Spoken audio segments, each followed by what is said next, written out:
Hello guys, स्वागत है आपका अपने चैनल एचआरपी मैथ क्लासेज में। तो गाइस, पिछला जो वीडियो था उसमें हमने आपके 6.3 के क्वेश्चन नंबर 12 तक कर लिया था। आज हम करेंगे क्वेश्चन नंबर 13। तो क्वेश्चन नंबर 13 में देखिए हमें क्या दे रखा है। एक त्रिभुज है एबीसी। हम एक डायग्राम बनाते हैं। यह है त्रिभुज हमारे पास, जैसे एबीसी, ठीक है, A B and C. ABC की भुजा बीसी पर एक बिंदु डी इस प्रकार है। इसकी भुजा बीसी पर डी एक बिंदु इस प्रकार है कि जो एडी कोण एडीसी, कोण एडीसी यानी कि ए को किसी में लाना पड़ेगा, कोण डीसी बराबर कोण बीएसी बराबर कोण बीएसी, यानी कि जो ये वाला कोण है और जो ये वाला कोण है, ये दोनों कोण एक दूसरे के क्या है, इक्वल है। ये हमें दे रखा है। और सिद्ध कीजिए कि सीए का स्क्वायर, यानी कि जो सीए ये वाली भुजा है इसका स्क्वायर इक्वल है किसके, सीबी, सीबी इंटू में सीडी इसके, ठीक है। तो देखिए कैसे करते हैं। सबसे पहले हमें लिखना है दिया है। तो क्या दिया है हमें कि जो कोण एडीसी है, कोण एडीसी है वो इक्वल है कोण किसके, बीएसी के। यानी कि ये वाला जो कोण है एडीसी, देखिए एडीसी ये वाला कोण एंड कोण बीएसी, तो क्या ये पूरा कोण है, ठीक है, बीएसी ये पूरा कोण, ये पूरा बड़ा वाला कोण इस वाले कोण के इक्वल है, ये हमें इसमें दे रखा है। एंड सिद्ध करना है, हमें सिद्ध करना है कि जो सीए है उसका स्क्वायर इक्वल है किसके, सीबी इंटू सीडी। अब देखिए इसको हम कैसे लिख सकते हैं, सीए के स्क्वायर को CA into CA, CA into CA बराबर सीबी इंटू सीडी। अब देखिए मैं क्या कर रहा हूं कि सीए को एक को क्लियर रखता हूं और सीबी को इधर ट्रांसफर कर देता हूं, ठीक है, या फिर सीडी को कर देते हैं। सीडी को इधर ले आता हूं मैं, ये सीडी हो जाएगा एंड ये हो जाएगा सीबी अपॉन में सीए, ये इस प्रकार, ठीक है। अब देखिए, तो देखिए किस प्रकार होगा ये। जो हमारे पास सीए है, देखिए ये वाली भुजा सीए एंड सीए भुजा ये एंड सीडी का अनुपात, यानी इस भुजा और इस भुजा का अनुपात इक्वली किसके, देखिए सीबी यानी इस पूरी बड़ी वाली भुजा एंड सी यानी इस वाली भुजा। अब देखिए दो त्रिभुज आएंगे इसमें, यानी कि एक तो छोटा वाला त्रिभुज, एक पूरा बड़ा वाला त्रिभुज, ठीक है। तो उत्पत्ति में देखिए, उत्पत्ति में हम क्या कर सकते हैं कि जो त्रिभुज एबीसी है, त्रिभुज एबीसी, उसको अगर हम समरूप कर दे किसके, त्रिभुज एडीसी के, त्रिभुज एबीसी और त्रिभुज एडीसी, अगर इन दोनों त्रिभुजों को हम समरूप कर देते हैं तो इसकी शेष जो संगत भुजाएं हैं वो भी क्या होंगी, इक्वल हो जाएंगी।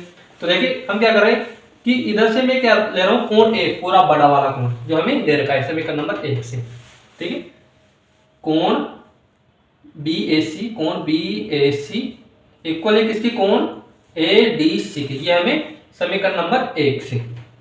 एंड ए क्या करेंगे हम, देखिए इस पूरे बड़े वाले त्रिभुज में एंड इस छोटे वाले त्रिभुज में जो कोण सी है वो कॉमन है, तो कोण सी इक्वल कोण सी, ये क्या है, उभयनिष्ठ, उभयनिष्ठ, ठीक है। तो कौन से नियम से, ए नियम से। जो त्रिभुज ए बी सी है वो समरूप है त्रिभुज किसके, ए डी सी के। अब अगर ये दोनों त्रिभुज समरूप हैं तो चूंकि समान जो समरूप त्रिभुज होते हैं उनकी जो शेष संगत भुजाएं वो होती है वो समान अनुपात में होती है। तो देखिए इधर से हम क्या ले रहे हैं, सीए भुजा ले रहे हैं। जैसे ये दोनों त्रिभुज है, एक तो छोटा वाला, देखिए मैं अलग से बना देता हूँ। ये छोटा वाला इस प्रकार है जिसमें डी है, यहाँ पर सी है और ये ए है, ठीक है। एंड बड़े वाला इस प्रकार है जिसमें यहाँ पर ए है, बी है एंड सी है, ठीक है। अब देखिए हम क्या कर रहे हैं, जो ये वाला त्रिभुज है या तो इसको ऐसे घुमा दो या फिर ये वाला त्रिभुज है उसको ऐसे घुमा दो। तो हम क्या करें, इस वाले त्रिभुज को ऐसे घुमा देते हैं, तो ये देखिए इस प्रकार हो जाएगा हमारे पास, ये डी यहाँ पर आ जाएगा एंड डी के बाद में यहाँ पर ए एंड यहाँ पर आ जाएगा हमारे सी, ठीक है। तो देखिए इधर से अगर हम सी ए लेते हैं, सी ए भुजा लेते हैं अगर हम, तो इधर से क्या आएगी, डी ए एंड इधर से हम बीसी लेते हैं, इधर से हम बीसी लेते हैं तो इधर से क्या आएगी, एसी, ये हमारा प्रूफ हो गया, ठीक है। क्या करना है, इस त्रिभुज को और इस पूरे बड़े वाले त्रिभुज को दोनों को समरूप करना है। समरूप करने के बाद हम जानते हैं कि समरूप त्रिभुजों की संगत भुजाएं और संगत कोण इक्वल होते हैं। यह आइडेंटिटी लगा के हम ये दोनों जो त्रिभुज है इन भुजाओं को का जो अनुपात है इसको इक्वल कर देंगे।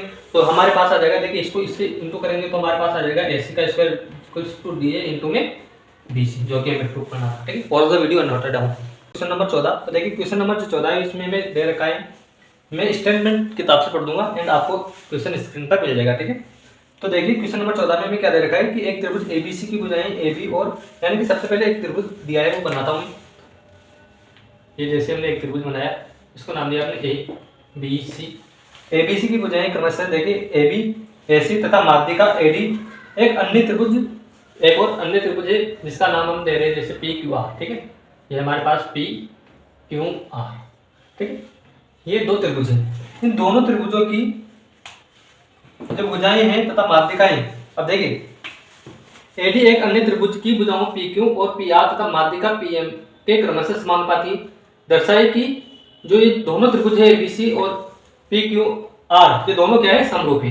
ठीक है, तो सबसे पहले हम एक माध्यिका खींचते हैं। ये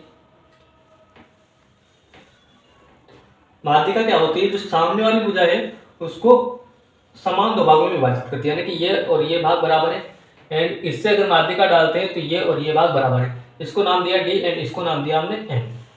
ठीक है, अब देखिए क्वेश्चन में सबसे पहले हम लिखेंगे दिया है,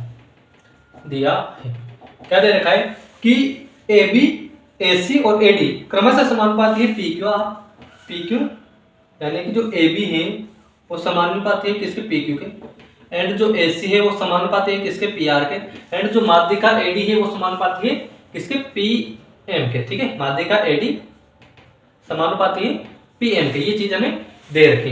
एंड एक चीज क्या दे रखी है कि ये जो AD है, AD व PM माध्यिकाएं हैं। अब अगर ये माध्यिकाएं हैं तो ये जो BD है वो इक्वल होगा किसके, CD के, एंड जो CM है, सॉरी QM है वो इक्वल होगा किसके, MR के।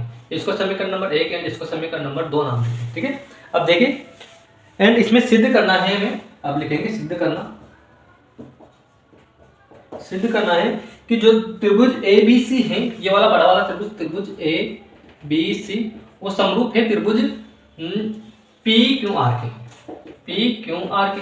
अब देखिए गाइस, हमें इसमें प्रूव करना है कि ये जो वाला त्रिभुज है वो इसके समरूप है। यानी कि आप समरूप कब होंगे, जब या तीनों भुजाओं का अनुपात इक्वल हो या दो भुजाओं का अनुपात इक्वल हो और एक कोण इक्वल हो। तो देखिए दिया है इसे दो भुजाओं का अनुपातों में दे रखा है AB अपॉन में PQ बराबर AC अपॉन में, यहाँ लिखने की जरूरत नहीं, चलो AB अपॉन में PQ इक्वल AC अपॉन में PR दे रखा है, और एक कोई सा भी एक कोण हम इक्वल कर देंगे इसमें, तो ये दोनों त्रिभुज समरूप हो जाएंगे। ठीक है, तो कोण इक्वल करने के लिए देखिए हमें क्या करना पड़ेगा कि रचना करेंगे हम, जो ये AD जो माध्यिका है इसको मैं इतना आगे बढ़ा रहा हूँ, जितनी AD है उतनी ही आगे बढ़ा रहा हूँ। ठीक, एंड इसको और इसको एक दूसरे से मिलाता हूँ, एंड PM को भी उसी प्रकार इतना ही आगे बढ़ाता हूँ जितनी PM है।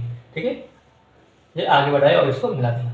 इसको नाम देते हैं, जैसे हमने इसको नाम दिया E एंड PQR और इसको नाम दिया S। अब देखिएगा, तो यहाँ पर हम लिखेंगे रचना में क्या किया हमने कि AD व PM को इस प्रकार बढ़ाया कि जो AD है वो इक्वल है किसके, DE के, एंड जो PM है वो इक्वल है किसके, SM के। यानी कि जितना ये है उतना ही हमने इसको बढ़ा दिया, एंड जितना ये है उतना ही हमने इसको बढ़ा दिया। इसको हम समीकरण नंबर 3 नाम दे रहे हैं। अब देखिएगा, अब क्या करेंगे हम, देखिए मतलब ये और ये बराबर हो गया एंड ये और ये बराबर हो गया।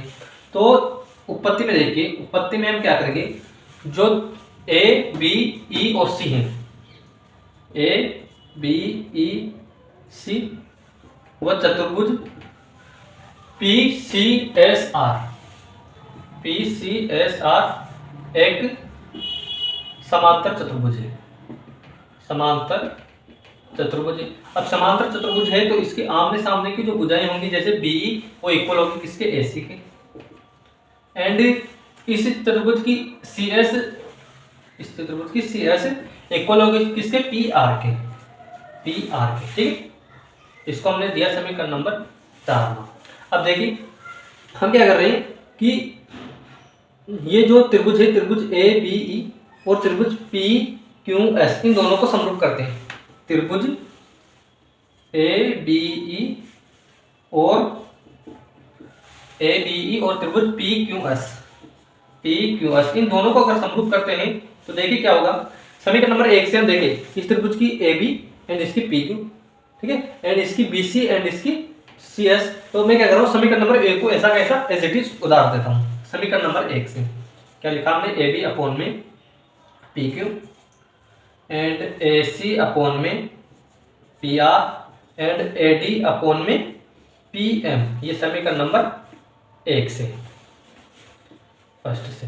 अब हम क्या कर रहे हैं, देखिए ऐसी है जो ये वाली भुजा है लेकिन लानी अभी ये है, और पी आर ये वाली भुजा है लेकिन लानी अभी ये है। तो हम क्या कर रहे हैं, देखिए कहां पर बराबर है, ये AC और PQ हमने कहां पर बराबर करी, ये एक तो AC और B यहां से और यहां से, एक तो ये एंड एक हम क्या करेंगे, देखिए एक हम क्या करेंगे, जो A ही है इस वाले त्रिभुज की जो भुजा है A ही, वो AD की दोगुनी एंड जो PS है वो PM की दोगुनी। तो अब देखिए क्या करेंगे हम, ये AB अपॉन में PQ, तो ऐसा कैसा, AC की जगह हम क्या रख सकते हैं, BE एंड PR की जगह हम क्या लिख सकते हैं, CS इक्वल AD, दो गुना है किसका, देखिए AD का दो गुना क्या है, B, तो इसको ऊपर नीचे अगर हम 2 से गुणा कर दें, ऊपर नीचे अगर हम इसको 2 से गुणा कर दें तो देखिए क्या होगा, जो 2AD है अगर AD का हम 2 गुना करते हैं तो क्या आ जाएगा हमारे पास AE एंड PM का 2 गुना कर दे तो PS, तो कौन से नियम से, एस नियम से, एस नियम से जो त्रिभुज ABE है, ABE वो समरूप है त्रिभुज किसके, PQS के, यानी कि ये जो वाला त्रिभुज है और ये जो त्रिभुज है इन दोनों को हमने समरूप कर दिया। अब अगर ये दोनों समरूप हैं तो इनके जो संगत कोण होंगे वो इक्वल होंगे, तो हमें सिर्फ एक कोण चाहिए, तो हमने ये वाला कोण और ये वाला कोण हमने इक्वल कर दिया। तो कोण BAE इक्वल है कोण किसके, QPS के, ठीक है। इसको हमने समीकरण नंबर 4 के बाद में समीकरण नंबर 5 दिया एंड इसी प्रकार लगाकर हम क्या करेंगे, इस त्रिभुज को और इस त्रिभुज को भी समरूप कर देंगे इसी प्रकार, ठीक है। ये प्रोसेस होगी सेम इसी प्रकार, यानी करने की जरूरत नहीं, इसी प्रकार लगाकर लिख दो कि जो त्रिभुज कौन सा, ACE समरूप है त्रिभुज PRS के। अब अगर दोनों समरूप हैं तो ये वाला कोण एंड ये वाला कोण इक्वल होगा, यानी कि कोण जो CAD है, कोण CAE या CAD, ठीक है, बराबर होगा कोण किसके, RPS के। इसको समीकरण नंबर 6 नाम दें, ठीक है। अब आप ऐसा करें, यहां तक आप नोट कर लीजिए एंड इसको मैं मिटाता हूं, ठीक है, क्योंकि हमारे पास जगह नहीं है, ठीक है। अब देखिए गाइस आगे क्या होगा कि जो कोण, देखिए मैं क्या कर रहा हूँ, समीकरण नंबर 5 और 6 को जोड़ता हूँ। समीकरण नंबर 5 प्लस समीकरण नंबर 6 को अगर हम जोड़ते हैं तो देखिए कोण BAE, ठीक है, कोण BAE प्लस कोण CAE बराबर कोण कौन सा, QPS, कोण QPS प्लस कोण RPS, यानी कि देखिए BAE एंड कौन सा CAE, यानी कि ये पूरा कोण हो गया। अगर मिलाकर लिखे तो कोण क्या हो जाएगा, ये BAC एंड अगर इसको मिलाकर लिखे तो देखिए QPS यानी कि ये वाला कोण एंड RPS यानी कि ये वाला कोण।